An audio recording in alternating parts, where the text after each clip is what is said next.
And I think one of the darkest, like mentally disturbing books I have ever read.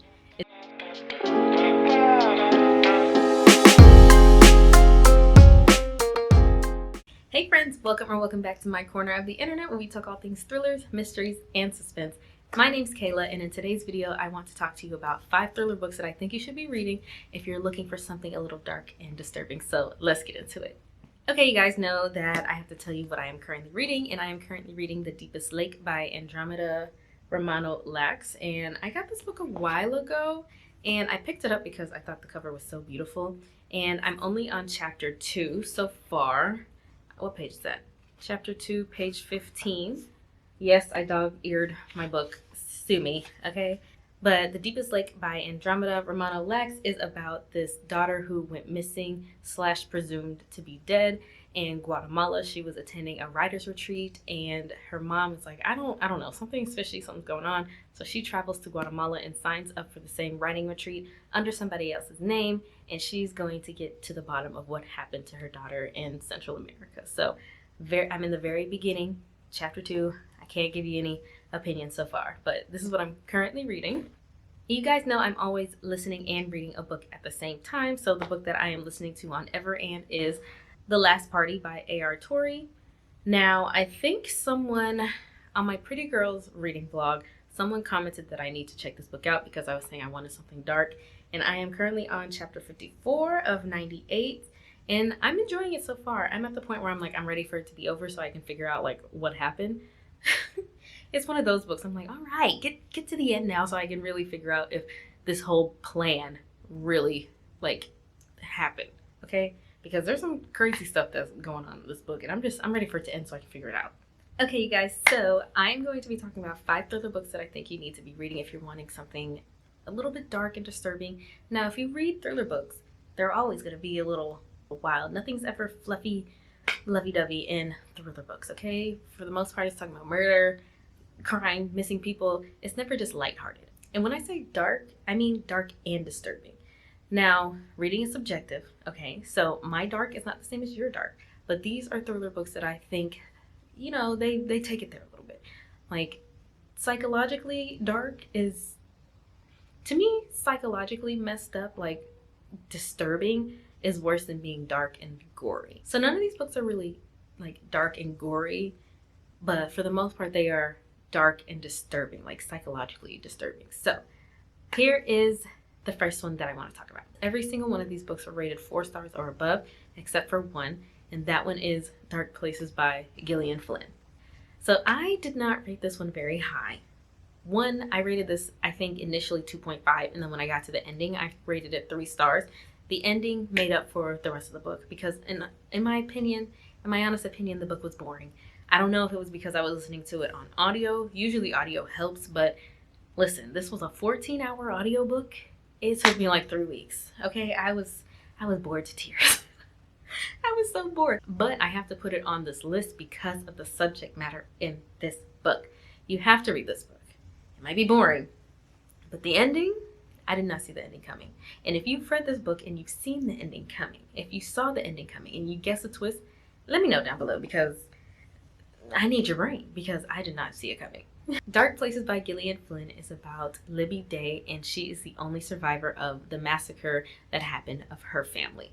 So Ben Day, her brother, was accused of murdering her whole family, and he has spent the last 24 years in prison for that crime. Fast forward 24 years, there is a group that comes up to Libby and is like, hey, I want you to help us prove your brother's innocence. She's like, no, I remember what happened as a child. He did it. He needs to be locked up. But they kind of start slowly growing on her, and she's like, okay, let me just give y'all a listen and see if I missed something when I was like 5 years old. This story is being told in 3 point of views. So Libby's present point of view, Ben's past point of view, and then the mom's past point of view as well. This book was disturbing.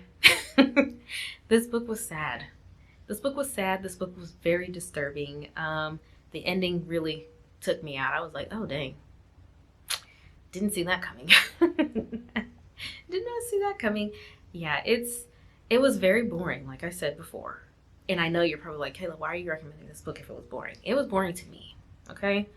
It was just too long, and the narration was just not that great. But the subject matter was good, if I'm making any sense. This book had devil worshiping in it. This book had all the crazy stuff, okay? It had a lot of stuff going on, and it definitely is one of the more disturbing books that I have read in a very long time. The next book on the list that I want to talk about is a book that I really enjoyed, but Goodreads says otherwise. People have not many good things to say about this book, but if Alice Feeney has no fans, then I am dead, okay? I loved this book. I Know Who You Are by Alice Feeney is a book. It's a disturbing book, but you don't realize that it's very, very disturbing until the very end, and you're like, oh my gosh, what did I just read? I Know Who You Are by Alice Feeney is about Amy Sinclair, and she is an actress in England, and she is married. And one day when she comes home after work, her husband is not there. He just, poof, he's gone. He's missing. And of course, the police think she has something to do with it because Amy has had a troubled past and she has a lot of secrets. They think she has something to do with it. And boy, the ride that I went on in this book. I like this book. I know a lot of people don't like this book, but I did.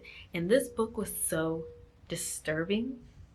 At the end, you're like, ew. I literally said, ew, at the end of this book. That is gross. I definitely enjoyed this book. It's one of her earlier works. When I met her in person about, dang, that's like 3 years now, she said this is one of her lowest rated books in America because there is an animal that is harmed in this book. It's not a cat or a dog, but it's still an animal. And as Americans love their animals, okay? I mean, people love animals in general, but as Americans, it's like we worship animals, okay? So there is an animal that is messed up in this book. It is. It's literally for 2 seconds. I breezed right through it. I'm like, okay, next. I definitely enjoyed this book. This was one of those disturbing books when you feel like this is a regular domestic thriller, but when you're really reading it, it's kind of messed up. What happened? You think about authors and you're like, are they actually okay? Are they like mentally sane? Should we check on them? I don't know. But yeah, I enjoyed this book. I enjoyed being in Amy's head and her world, and it was some messed up stuff that she's been through. So you definitely should read this book. I cannot have a dark and disturbing thriller book list without having this book on here, and I just recently finished it, and it is Pretty Girls by Karen Slaughter. Now, this book was dark. It definitely was, but I think people hyped it up so much where I was thinking I was just going to be staring at the wall for 5 minutes. And I did not. It was dark. It was gory. It was dark. It was disturbing. It was all the things, but I thought it was going to be a lot more. But if you are a lightweight and things just mess you up easily, then definitely need to check out this book. Pretty Girls by Karen Slaughter is about two sisters, Claire and Lydia, and they are currently estranged, and it's been 15 years since the disappearance of their older sister, Julia. Julia went missing about 15 to 20 years ago, and they never found out what happened to her. So fast forward to the present day, Claire's husband is murdered, and they are trying to figure out who murdered him and if there's any similarities or if there's anything linking them between Julia, their sister, and Claire's husband's murder. There's a lot that goes on in this book. When I tell you, there were some parts where I was like, whoa, no. I was like, ew. It was a lot going on in this book, and it definitely took me for a ride, okay? I definitely enjoyed this one. It was dark and disturbing, but I don't think it was as disturbing as all the other ones. Okay, so check your trigger warnings for this book. Check your trigger warnings for all of these books that I'm talking about, okay? So, yeah. Definitely check this one out. I want to check out more Karen Slaughter books because they do say, the girls and guys are saying that Karen Slaughter can write a very dark book. So I do have a few of her books that I'm definitely wanting to check out. And if there's any other dark thriller books that you think I should be reading by Karen Slaughter or by any author, let me know down below. The next book I want to talk about is probably one of my favorite ones, and it is Strange Sally Diamond by Liz Nugent. And this book is very heartfelt. I felt heartbroken at the same time. Like, I felt so many emotions when I was reading this book. I haven't felt that way since Then She Was Gone by Lisa Jewell. Like, that book was really sad. Like, that one made me sad. But Strange Sally Diamond made me feel all the emotions, and it was still a dark and disturbing thriller book. Like, it's very weird. Like, you'll love this book, but you'll hate this book at the same time. So Strange Sally Diamond is about Sally Diamond, and she has been living with her adoptive parents for about 30, I can't remember exactly. She might be 40, but she's been living with them for a very long time.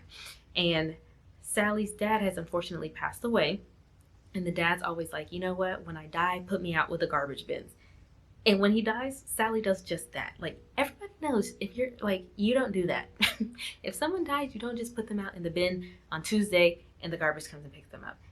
We don't do that. So this causes a media frenzy, and there's so much attention now on Sally Diamond. And from this attention, there's unwanted people coming back into her life from her past life before she was adopted. And it's a lot of it causes a lot of unnecessary emotions for her, because there's things that are being sent to her and she's like, oh my gosh, I'm excited to learn about like my past life before I was adopted. And these things are being sent in sinister ways. And this book is being told in two different point of views, one being Sally's and the other one, it's going to be a spoiler if I tell you who the other person is. And it is a sad book. It is so sad, but it's mentally, this one really messed me up mentally. Like, oh my gosh, like there's a whole lot of stuff that goes on in this book to make you think. And people are really evil. People are really evil because this stuff happens. This stuff really does happen. This is not like something that's just far out there that will never happen in the world, except for putting your dad out in the garbage bin. But yeah, this book was so sad, but so good at the same time, because Sally, now that she no longer has any living parents, she is living on her own for the first time. She is getting a job. She's trying to be a good member of society. So this book was so good. It would have been a 5-star book for me if the ending didn't happen the way it did. But now looking back on it, the ending is the reason why this book is so dark and disturbing. So yeah, I think about this book a lot. I think about Sally. I do. That's a character I think of a lot. So that is one of the books that I think is very dark and disturbing. It's not gory. Well, no, it's not really. It's not. It's just more so mentally disturbing and dark and messed up. And I think one of the darkest, like mentally disturbing books I have ever read is The Good Samaritan by John Mars. I know I've talked about this briefly, but boy, I still think about this one on a daily basis, okay? The Good Samaritan by John Mars is about Laura, and she is just on the outside. She just appears to be this perfect woman, and she volunteers at this hotline called End of Line, and it is a suicide prevention hotline, and everyone's main goal is to help people not commit suicide. Except for Laura. Laura, on the other hand, is like, yeah, I think you should really do it. That type of thing. She's not just straightforward like that, but Laura has ulterior motives, and she wants to encourage people to end their lives. Then you have another character named Ryan. His pregnant wife committed suicide. So he has been calling all of the End of the Line volunteers to figure out what in the world happened. Why did his pregnant wife commit suicide? And when I tell you, this book is such a dark and disturbing battle between Laura and Ryan, y'all, this book, I said, how in the world? Like, how messed up do you have to be? I have no words. I have no words for this book. But yes, if you are sensitive to suicide, then I would not read this book, because it is very heavily talked about throughout the whole book. And it is, I really enjoyed this book because it was so dark and twisted. I'm like, this was messed up. Very messed up. I think, because when you read a book and you're like, ew, oh my gosh, this is so gory, I think that's just like, whatever. But when you read a book that's like really disturbing, like psychologically disturbing, it's just like, oh my gosh, this is crazy. If you don't read any of these books, please read this one and let me know what you think. Please read this one and definitely let me know what you think down below. Okay, friends, this is a short and sweet video, and these are 5 thriller books that I think you need to be reading if you're looking for something a little dark and disturbing. But yeah, thank you guys so much for watching today's video. I'm going to be recording a vlog this week, hopefully a reading vlog. I'll let you guys know how I like The Deepest Lake by Andromeda. And yeah, I will see you guys in the next video. Thank you so much for watching. Don't forget to like, comment, and subscribe, and I will see you in the next one.